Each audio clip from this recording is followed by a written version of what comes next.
주님께서 여러분과 함께 마르코가 전한 거룩한 복음입니다. 주님 영광 받으소서. 그때 예수님께서 배를 타시고 건너편으로 가시자 많은 군중이 그분께 모여들었다. 예수님께서 호숫가에 계시는데 야이로라는 한 회당장에 와서 예수님을 뵙고 그분 발 앞에 엎드려 제 어린 딸이 죽게 되었습니다. 가셔서 아이에게 손을 얹으시어 그 아이가 병이 나아 다시 살게 해주십시오 하고 간곡히 청하였다. 그리하여 예수님께서는 그와 함께 나서시었다. 많은 군중이 그분을 따르며 밀쳐댔다.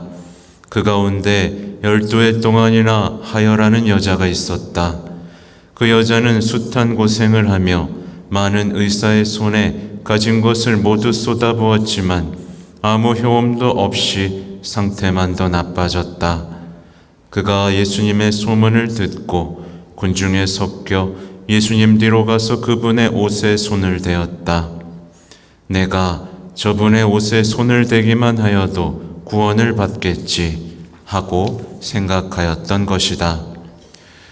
과연 곧 출혈이 멈추고 병이 나은 것을 몸으로 느낄 수 있었다. 예수님께서는 곧 당신에게서 힘이 나간 것을 아시고 군중에게 돌아서시어 누가 내 옷에 손을 대었느냐 하고 물으셨다. 그러자 제자들이 예수님께 반문하였다. 보시다시피 군중이 스승님을 밀쳐대는데 누가 나에게 손을 대었느냐 하고 물으십니까? 그러나 예수님께서는 누가 그렇게 하였는지 보시려고 사방을 살피셨다. 그 부인은 자기에게 일어난 일을 알았기 때문에 두려워 떨며 나와서 예수님 앞에 엎드려 사실대로 다 아뢰었다. 그러자 예수님께서 그 여자에게 이르셨다. 딸아, 내 믿음이 너를 구원하였다. 평안히 가거라. 그리고 병에서 벗어나 건강해져라. 예수님께서 아직 말씀하고 계실 때에 회당장의 집에서 사람들이 와서는 따님이 죽었습니다. 그러니 이제 스승님을 수고롭게 할 필요가 어디 있겠습니까? 하고 말하였다. 예수님께서는 그들이 말하는 것을 곁에서 들으시고 회당장에게 말씀하셨다. 두려워하지 말고 믿기만 하여라. 그리고 베드로와 야고보의 동생 요한 외에는 아무도 당신을 따라오지 못하게 하셨다. 그들이 회당장의 집에 이르렀다. 예수님께서는 소란한 광경과 사람들이 큰 소리로 울며 탄식하는 것을 보시고 안으로 들어가셔서 그들에게 어찌하여 소란을 피우며 울고 있느냐? 저 아이는 죽은 것이 아니라 자고 있다 하고 말씀하셨다. 그들은 예수님을 비웃었다.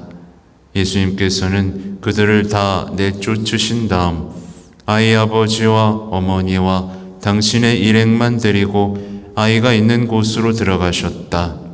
그리고 아이의 손을 잡으시고 말씀하셨다. 탈리타 쿰.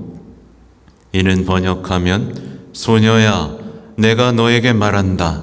일어나라는 뜻이다. 그러자 소녀가 곧바로 일어서서 걸어다녔다. 소녀의 나이는 12살이었다. 사람들은 몹시 놀라 넋을 잃었다. 예수님께서는 아무에게도 이를 알리지 말라고 그들에게 거듭 분부하시고 나서 소녀에게 먹을 것을 주라고 이르셨다. 주님의 말씀입니다.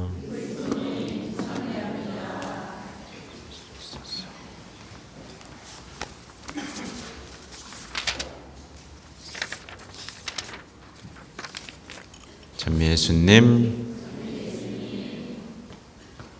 네, 오늘은 독서도 길고 복음도 길죠.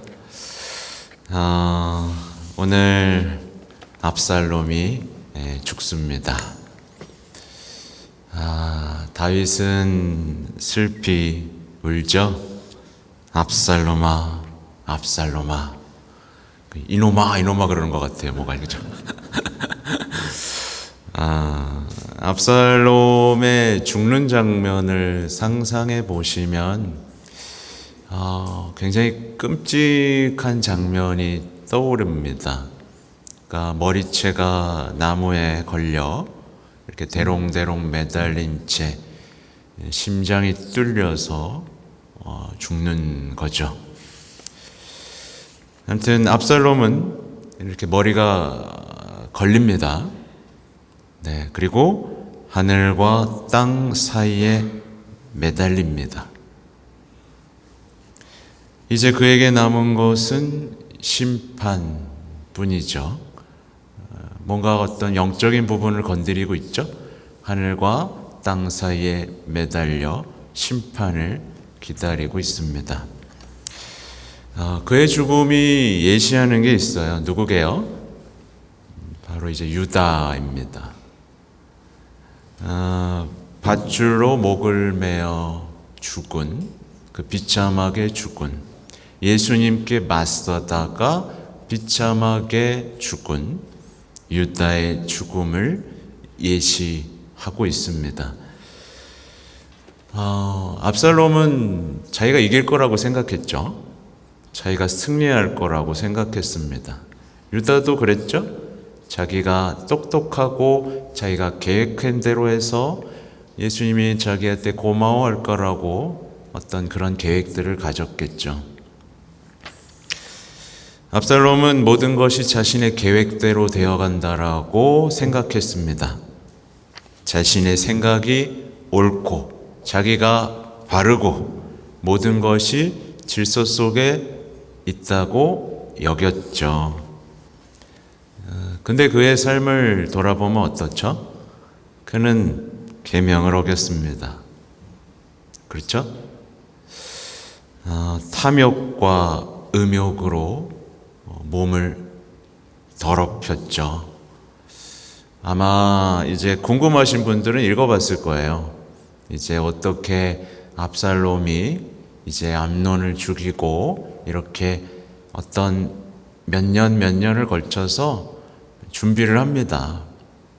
다윗을 밀어내기 위해서 자기 편으로 막 다 만들었다가 그 이야기들이 아주 길게 이어져요. 지금 막 다 생략돼서 잘렸어요. 그들은 아무튼 음욕, 아버지의 부인들을 취하죠. 그는 주님께서 주신 권위에 맞서고 있었습니다. 하나님께 맞서고 있었고, 왕에게 맞서고 있었고, 아버지에게 맞서고 있었어요. 여러분은 맞서고 있는 거 없죠? 네. 맞서고 있다라는 거 굉장히 잘 생각해야 됩니다. 그는 결국 하면 안 되는 거, 안 되는 것을 되는 것이라고 생각하기에 이르죠. 이게 오늘날 삶과 오늘날의 현대인들의 삶과 신앙에서 자주 벌어지는 일이라는 걸 우리 기억해야 됩니다. 오늘날의 많은 이들이 무엇이든지 그냥 하고 싶으면 그냥 합니다. 그렇죠? 그냥 해요. 하고 싶으면 합니다. 그리고 귀찮고 하기 싫으면 어떻게 해요? 안 합니다. 하고 싶으면 하고 하기 싫으면 안 합니다. 이게 정상인가요? 정상이 아니죠. 정상이 아니에요. 모든 것을 자신의 감정과 기분에 따라 정하고는 자신의 결정이 존중받아야 한다라고 생각합니다. 우리 아이들도 많이 왔는데 나 학교 가기 싫어. 왜냐하면 왜? 그럼 가기 싫으니까. 예를 들면 이렇게 되는 거예요. 나 성당 가기 싫어. 왜? 가기 싫으니까. 네. 해야 되는 것, 하지 말아야 되는 것, 이런 것들이 이제 다 자기가 정하는 겁니다. 이렇게 되면 상처받고 미워하고 평가하는 삶이 시작됩니다. 그냥 늘상 말하게 되는 게 이런 거예요. 강요하지 마, 귀찮아, 하기 싫어, 미워. 이런 말잔치가 시작되죠. 그래서 예수님이 사랑하라는 것도 싫고, 계명을 지키라고 해도 싫고, 그냥 귀찮고 힘들고 모든 게 자기 일생을 방해하는 것으로만 느껴집니다. 자기가 하고 싶은 것만 하는 거예요. 그게 이미 자기 숭배죠. 그리고 유혹에 빠진 거라는 걸 이해하지 못하게 됩니다. 그는 아까 제가 설명한 것처럼 많은 사람을 자기의 사람으로 만들어요. 그러니까 다윗을 찾아가기 전에 내가 해결해 줄게. 뭐가 힘들어? 그러면서 막 다 자기 사람을 만들어 놓습니다. 그리고 나중에 이제 소문을 퍼뜨려요. 그때 사람들이 와 하고 그쪽으로 몰리는 겁니다. 그래서 이렇게 자기 마음대로 하는 사람의 특징이 또 드러나죠. 자기 사람을 계속 만들어요. 자기 편을 계속 만듭니다. 그럴 만큼 영리해요. 그러니까 이 압살롬은 굉장히 영리했습니다. 그러나 하느님을 두려워하는 지혜가 없었죠. 지혜가 없었어요. 그래서 결국에 아버지, 왕, 주님께서 주신 권위에 맞서면서 죄 속에서 비참하게 파멸을 당하고 맙니다. 그래서 아까 제가 여쭙죠. 혹시 주님께 맞서고 있냐고 물어봤습니다. 주님께 맞서고 있는 거 있어요? 없어요? 없어요? 없는 것 같아요? 주님의 말씀에는 맞서고 있지 않는지도 잘 봐야 됩니다. 그래서 이게 보면 이제 사무엘기 상권에 이런 얘기가 나와요. 그들은 사실 너를 배척한 것이 아니라 나를 배척한 것이다. 그러니까 주님께서 주신 권위에 맞서는 게 주님을 맞서는 거예요. 또 너희는 우리가 아니라 주님께 불평한 것이다. 이 탈출기에 나오는 얘기인데, 불평도 함부로 하게 되면 주님께 불평한 것이 된다는 사실을 기억해야 합니다. 그래서 교부들의 성경 주해를 보면 되게 무서운 얘기가 나옵니다. 혹시 주교에게 불평하고 맞서고 있진 않냐라는 얘기가 나오죠. 네, 그 주님께서 주신 권위에 맞섰을 때에 비참해지는 것, 곧 주님에게 맞선 것이니까. 네. 근데 이 시대를 잘 보세요. 아무에게도 순종하지 않으려고 하죠. 모두를 평등하고 대등하게 생각하죠. 그렇죠? 네. 주님도 평등하게 생각하려고 하죠. 이해해 주세요. 막 이런 식으로. 네. 우리는 이 시대가 지금 어떤 식으로 망가지고 있는지를 잘 보셔야 합니다. 네. 그 질서, 그러니까 교회에 맞서고 교도권에 맞서고, 그죠? 가정에도 질서가 있어요. 그죠? 가정에는 성가정에 보여준 질서가 있습니다. 예수님은 성모님께 순종했고 성모님은 요셉에게 순종합니다. 이런 모든 것들이 지금 다 무너지고 있다라는 거, 자유라는 이름으로, 평등이라는 이름으로 우리의 그리스도교적인 삶을 산산조각 내고 있다라는 것, 좋은 것처럼 보이고 분명히 갖고 나가야 하는 것이지만 우리가 지켜나가야 하는 것마저도 무너뜨리고 있다는 사실을 기억해야 합니다. 아무튼 압살롬은 심장이 찢긴 채로 구덩이에 던져집니다. 이 다윗은 이제 압살롬을 부르짖으며 우는데 그가 사랑하는 아들이었기 때문에도 그렇지만 조금 더 중요한 이유가 있습니다. 뭐냐면 그가 하늘과 땅 사이에서 회개할 기회를 놓쳐버렸기 때문입니다. 어떻게 되겠어요? 아무튼 오늘 복음을 보면 복음을 보면서 여러분은 무슨 생각을 하셨는지 잘 모르겠습니다. 어떤 묵상을 하셨을까 궁금한데요.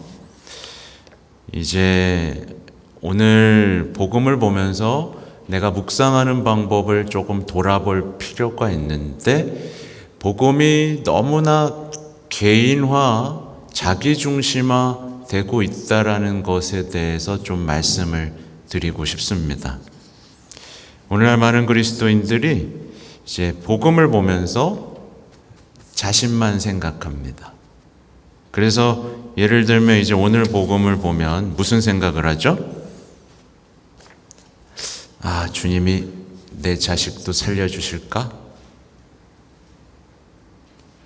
나도 믿으면 고쳐주실까? 이제 내 생각만 하는 거예요. 그렇게 생각하다가 묵상하다가 믿어야지. 그래. 그러다가 나중엔 어떻게 되죠? 왜 나는 계속 아프지? 이런 질문이 다시 되돌아옵니다. 나 왜 계속 아프지? 나도 믿는데 왜 안 돌봐주시지? 난 이 정도의 믿음이 없나? 라는 생각이 이어지죠. 이런 분 계세요? 네. 그래서 보면 오늘 여기도 밀쳐대는 사람들 나오죠? 밀쳐댑니다. 그리고 비웃는 사람들 나옵니다. 그죠? 그러니까 우리의 신앙이 좀 넘어서야 돼요. 밀쳐대고 비웃다가 단념하는 신앙에서 어디로 가야 되죠? 구원받고 일어나는 신앙으로 옮겨가야 됩니다. 맞죠? 네, 구원받고 일어나는 신앙으로 옮겨가야 됩니다. 다 그걸 원하죠? 네. 다 얼굴이 심각해졌어요. 앞에서 봤어야 되는 건데. 그러니까 모든 신앙인들은요, 좀 자신에게서 벗어날 필요가 있어요. 그래서 오늘 복음을 보면서 예수님께서 하신 일을 봐야 됩니다. 예수님이 이런 걸 하시는구나. 예수님은 이런 분이구나. 라고 예수님을 좀 봐야 돼요. 예수님이 사람들에게 믿음을 주셨구나. 왜 그런 얘기를 하셨겠어요? 사람들이 그냥 밀쳐대기만 하니까 뭔가 전환점을 주시고 싶었거든요. 그러니까 예수님은 믿음을 주시고 구원해 주시고 두려움을 없애주시는 멋진 분으로 드러나잖아요. 그러면 사실 예수님을 보라보면 어때요? 야, 멋있다. 야, 예수님 건들기만 해도 낫는 거야? 야, 그렇게 멋있어? 근데 또 그냥 안 가잖아요. 누가 손댔어? 그러면서 막, 네? 그 마음까지 치유해 주시잖아요. 멋있잖아요. 그렇죠? 네. 그리고 막, 어찌하여 소란을 피우며 울고 있느냐? 말해서, 네, 다 나가라. 딱 깨워주시고, 멋있잖아요. 반하지 않아요, 여러분? 네, 저만 반했죠? 반해야 돼요, 이렇게. 예수님이 이런 분이구나. 이렇게 일하시는구나. 네. 그래서 예수님이 하신 일에 감동하고 이제 어떤 마음이 들어야 돼요? 아, 나도 예수님처럼 되고 싶다. 이게 우리 마음속에서 좀 올라와야 됩니다. 그냥 복음 보면서 아, 나도 낫고 싶다. 아유, 나도 오래 살고 싶다. 아유, 나도 좀 안 아프고 싶다. 왜 나는 안 낫는 거야? 여기에만 멈춰 있으면 안 됩니다. 그건 믿음이라고 부를 수가 없어요. 잘 생각해 보세요. 어떤 사람이 성당에 나왔어요. 근데 예수님한테 반하지도 않고 사랑하지도 않아. 그냥 마음속에 뭐냐면 안 아프고 싶고 건강하게 오래 살고 싶고 다 잘 되고 싶고 이것만 있어요. 예수님 만나서 좀 인생 좀 바꿔보고 싶고. 이런 사람이 과연 예수님을 따라 나설까요? 안 나설까요? 안 나서요. 예수님이 가라면 갈까요? 안 갈까요? 안 가죠. 안 아프고 싶고 오래 살고 싶고 건강하고 싶고 다 잘 되고 싶은 사람이 어떻게 예수님을 따라 나서요? 그렇죠? 당연한 겁니다. 그런 사람은 언제만 예수님을 찾느냐? 아플 때. 아플 때만 예수님 찾고 뭐가 잘 안 될 때만 예수님을 밀쳐댑니다. 네. 그러다가 단념하고 떠나는 거죠. 그걸 믿음이라고 부를 수 있을까요? 없을까요?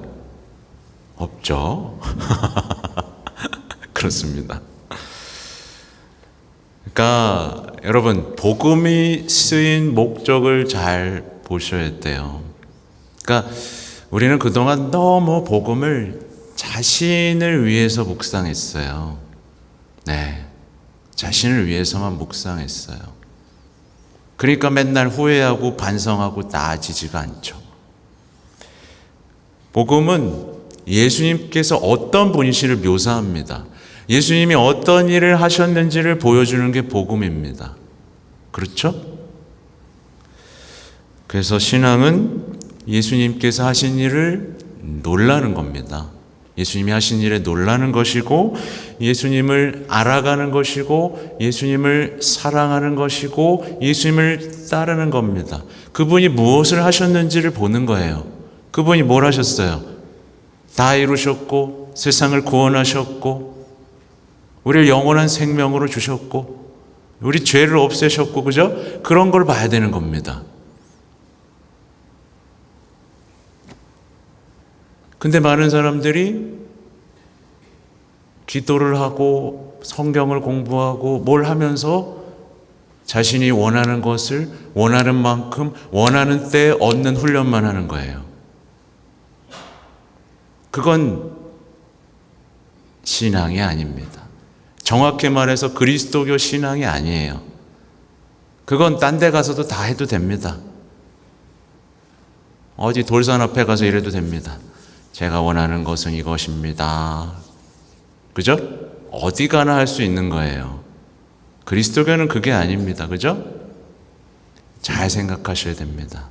나의 믿음은 어디로 향하고 있는지, 나는 자기에게서 해방됐는지, 예수님께 매료됐는지, 예수님을 따라 나설 준비가 됐는지, 예수님을 위해 죽을 준비가 되어 있는지, 그분의 종이 되고 그분의 포도밭의 일꾼이 될 준비가 되어 있는지, 네, 이것을 보는 오늘이 되시면 좋겠습니다. 아멘.